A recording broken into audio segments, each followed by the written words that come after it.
Hello everybody, welcome back to my channel. I'm Bun and I know it has been a very long time. I'm very sorry for that. I have no excuses other than life has been lifing, and honestly making short form content has been a lot easier for me since I'm pretty awkward talking to a camera and I talk out of one side of my mouth, which is really awkward. But yes, I thought I would ease myself back into the idea of long form video by doing something I'm very comfortable with, which is Lolita fashion unboxings. So today I'm going to be unboxing my pre-order from the Chinese Lolita brand Eternal Moon. This is essentially a three-piece set. I got the Thorn Ridge OP, the matching choker came with the dress, and then I got the tote bag. But before we get into the unboxing, let's talk about some specifics. And for that, I have my trusty iPad. So like I said, this is from the brand Eternal Moon. It is the Thorn Ridge series, and I got the OP, the choker that comes with it, and the tote bag. I placed my pre-order February 25th, 2026, and my order got to me just yesterday, July 28th, 2026. So that is about 5 months and 3 days wait time, which is honestly not that bad for a pre-order for the price.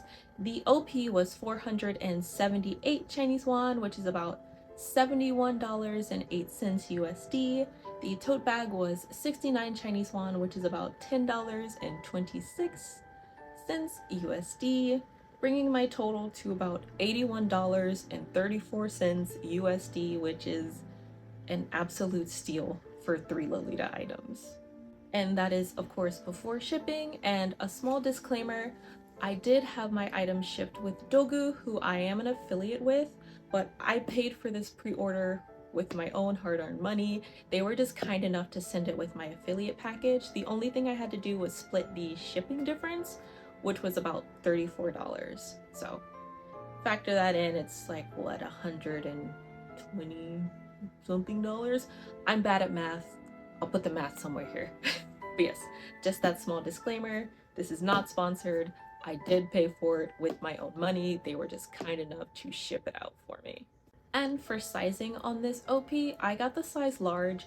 I typically size up with Chinese Lolita dresses and blouses because my shoulders are wider than the average Chinese or Japanese Lolita, so I like to make sure I have a good range of movement and the fabric doesn't like pull apart and have any strange gaps.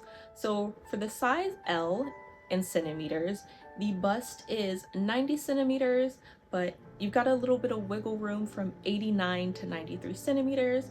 The waist is 72 centimeters, the wiggle room being about 69 to 73 centimeters. The back middle skirt is 86 centimeters, and the sleeve length is 12.6 centimeters. Now we can get into the fun part. One thing I love about Chinese Lolita brands is they go above and beyond with their packaging and presentation. If you are okay with paying a little bit more on your shipping, I really recommend keeping everything intact because I have so many of these boxes from Lolita brands. They are very big, they are very sturdy, they are great for extra accessory and like wig part, clothing storage. I think I have like 1, 2, 3, 4, 6 of them, I think. I really love them. I love the presentation. This is a little bit of the print. Great box, very pretty box. 10 out of 10 box. And now let's go ahead and open her up. I originally found the photos for this pre-order on the Chinese Lolita Updates Facebook page. If you know, you know. I do still occasionally check the Facebook groups and pages, and I saw this pre-order and I had to have it immediately. I immediately sent the information over to Dogu and my agent made the pre-order for me.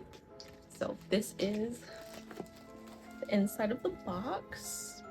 Very nice. And I'm gonna get to this in a second because I've never had one in a Lolita package before and it's very sweet. Of course, you get your Eternal Moon thank you card. And this reads, "No need to be defined, girls are free." That's very cute. And on the inside, it's a thank you, a follow us, and then after sales if you have any issues. I don't live in China, so I can't really use this, but thank you anyway. And next in the box is a framed print. I've never gotten one of these in a Lolita order ever. Like, I've gotten prints before from brands, but never framed. This is really nice and really pretty. I didn't mention it before, but this series is a collaboration between Eternal Moon and the illustrator Sin, who I am lucky enough to be mutuals with on Twitter and Xiaohongshu. She is responsible for the print illustration. This is really pretty, really sweet, and I've never gotten anything like this before. I have to find somewhere to put this. This is so cute. I really like this. We're adding points. And after the framed print, I think this is some kind of card maybe, or it seems like it might have the design concept on the inside.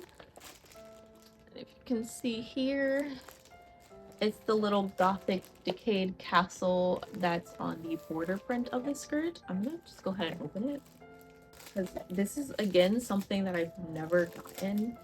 And one thing that's really awesome about Chinese Lolita brands, because the Chinese Lolita market is so vast and there are so many brands, like it's competitive. It's very competitive. Let's see here. I think this is like the concept behind the design. This is very, very pretty, very nice. It's a nice paper. It's a little thick. And here is the inside. I'll probably go ahead and translate it with Papago after I'm done, but this is very pretty. Very nice little decor piece. Now we get to unbox the clothes. And this is the tote bag.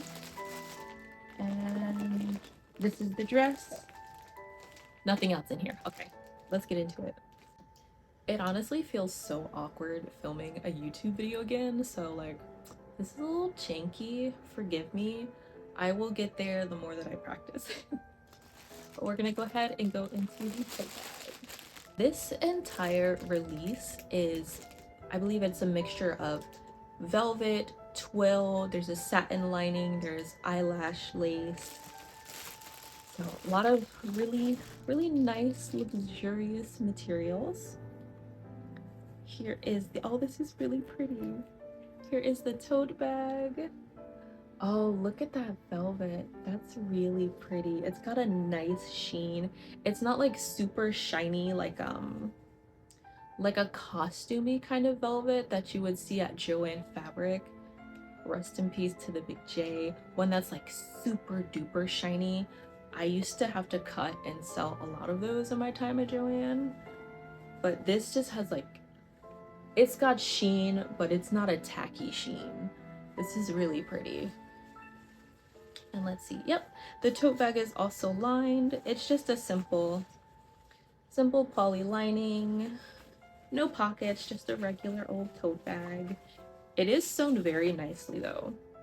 I really like this. This is really pretty. Yeah. Nice, simple tote bag. Really, really pretty.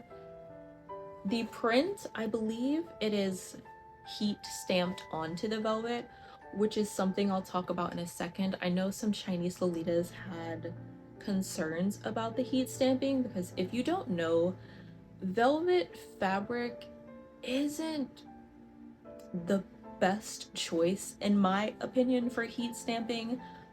Embroidery I think would be best, but embroidery is very expensive, especially for a smaller brand, so I can see why they went with the heat stamping. And now we're gonna go ahead and open the dress. And again, the presentation, just even the little zip bag, I don't know if you can see it too well, but there's a raven sitting on a crescent moon. Very pretty. It says Eternal Moon. And another thing I love about Chinese Lolita brands is these zip bags. I have so many of these bags. I think I have like 30 of them. They're great for petticoat storage or just like anything you need to put in a bag, I always keep these. I love these so much. I can see the eyelash lace. This is pretty. That's a nice eyelash lace. It doesn't feel cheap or hard or plasticky like some of the stuff that we sold at Joann. Let's go ahead and get her out of here. Oh, she's so pretty. Oh, she feels nice and soft. Here is the choker. She is velvet with eyelets in the back that you lace up corset style. This is pretty. And I don't know if you can make it out at the top here, but there's some pleated velvet, some eyelash lace, very pretty. It looks to be a high-necked choker, which is something that I really like. I find that if you feel that a high-neck choker is making your neck look stumpy, then I recommend doing like an updo on your hair to try and mitigate that a little bit. But the choker is really nice. It's simple. It's pretty velvet. I can use this with many other things. Very nice little choker. And here she is, the dress. Oh yeah, this is definitely velvet. It's got a little stretch, but it's not, it's a one-way stretch. It's not four-way stretch velvet, which I'm really happy about, because I don't really think that a four-way stretch velvet would work super well for a Lolita dress. Oh, she's so pretty. Here she is. She has little cap sleeves with some more of the ruffled velvet. I'm sure me wearing black is not helping, but there is the bottom of the dress with the Gothic cathedral print, once again illustrated by Sin. And this dress, it does bustle in the front. It's already bustled up. So I'm gonna go ahead and I'm gonna just pull the bustling out. And if you don't know what a bustle is, it's essentially where a channel is made that has ribbon inside, which allows you to bustle up your dress. You can just like pull it up to create a nice bustle. Atelier Piero does lots of bustling. I love a good bustle, and I'm glad that they included it on this LP. So I'm gonna go ahead and we're gonna just pull that down, and there is the print. Gorgeous silver cathedral print. Like I said before, the print is heat stamped. And here along this front skirt, you got more of that pretty eyelash lace, more ruffled velvet. Very nice. She's got a little bit of weight on her from the velvet. And let's see, there is a lining, just a standard. This feels like an anti-shock, anti-cling kind of lining, so I appreciate that. Yep, and the brand tag is in here as well. Again, this is a beautiful tag. I hope you can see it. If I need to insert B-roll, I will. But this very beautiful tag with a raven on it. Very lovely. And I'm gonna have to get her up on my mannequin so that you can see more details. But on the bodice here, see there is a bit of ruching on the bodice before it comes down into this sleek A-line, which I think is going to be very flattering on the body. And on the back, very simple back detailing. We've got more corset lacing. There is partial shirring. And I believe the bottom of the skirt, yes, the bottom of the skirt is a little bit longer than the front, so it's got a very elegant look back here. And let's see, no, the print does not extend all the way around, which I don't really think I like that. I think if you're going to do a border print, it should extend all the way around regardless of if there is a skirt back here or not. Again, let me just go ahead and show you that print because it is a gorgeous print. I really wish they had extended the print all the way to the back, but I guess the thought was if it's going to have a long back skirt, why put the print there? Like I said, if you're gonna commit to a border print, commit to the border print and put it all the way around the border. I'm quite happy. The construction is solid. The velvet feels nice. The finishing inside looks neat. Let's turn her inside out and see. Yep, she is fully lined from top to bottom, which again, what feels like to me anti-shock and anti-cling lining. She has an invisible zipper down the side like most Lolita dresses. The sewing and finishing on the inside is lovely. It's beautiful. No loose threads. Nothing seems to be out of place. The armholes are elasticated. Very nice finishing. I'm pleased with that. I'm actually gonna go ahead and throw the OP onto my mannequin so we can talk about some of the issues that Chinese Lolitas had with this release. And there she is on the mannequin. Overall, I think this set is gorgeous, but let's go ahead and get into the 2 complaints that I saw on Xiaohongshu when I was looking through people's unboxings and getting their first reactions to the series. The first one I honestly think is kind of a non-issue personally, but the second one, that is one that I do agree with, so let's go ahead and get into it.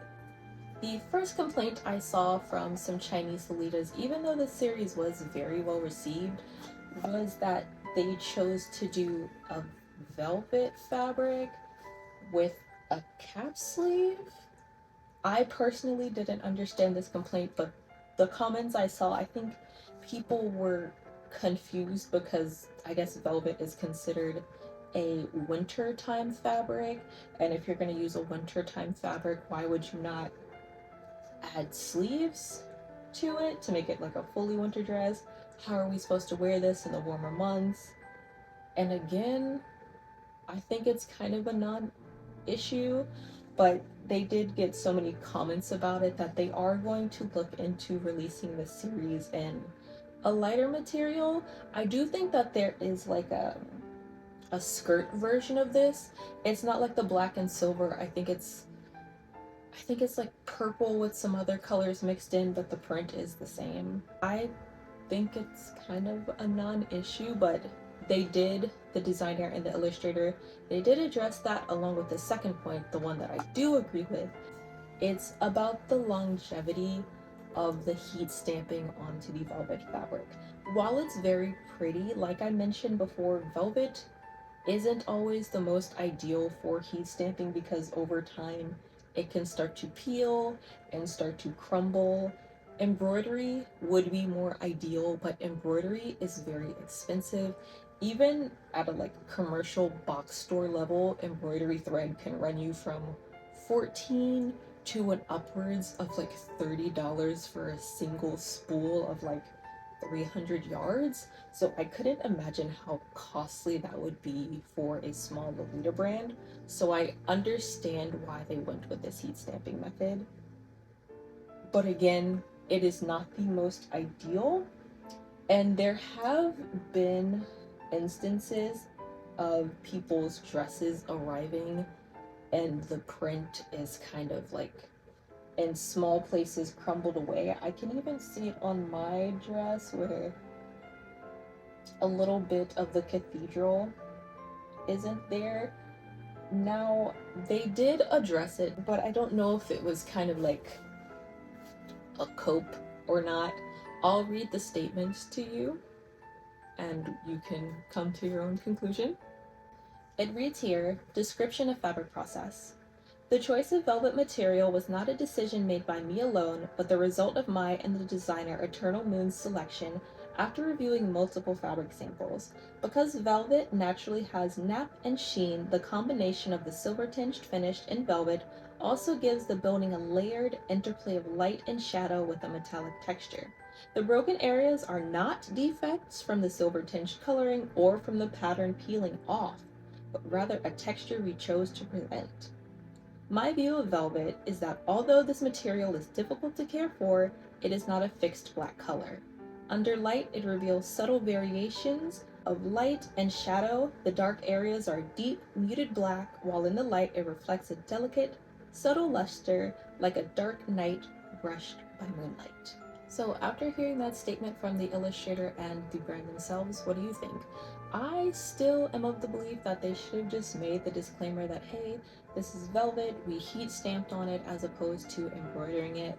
So launder it as gently as you can to avoid any peeling or fallout from the dress. And that's really it. Like, of course, I do have to take away points for it possibly peeling, and also points for it not going all the way around like a proper border print. But overall, I'm really pleased with this OP, and I can't wait to have it on my body. I'm gonna make sure to include lots of B-rolls so that you can see all the details for yourself. And that's really it. Thank you so much for watching. I can't promise weekly or bi-weekly uploads, maybe once a month if I'm up to it, but thank you so much for watching. I will see you in the next one. Bye!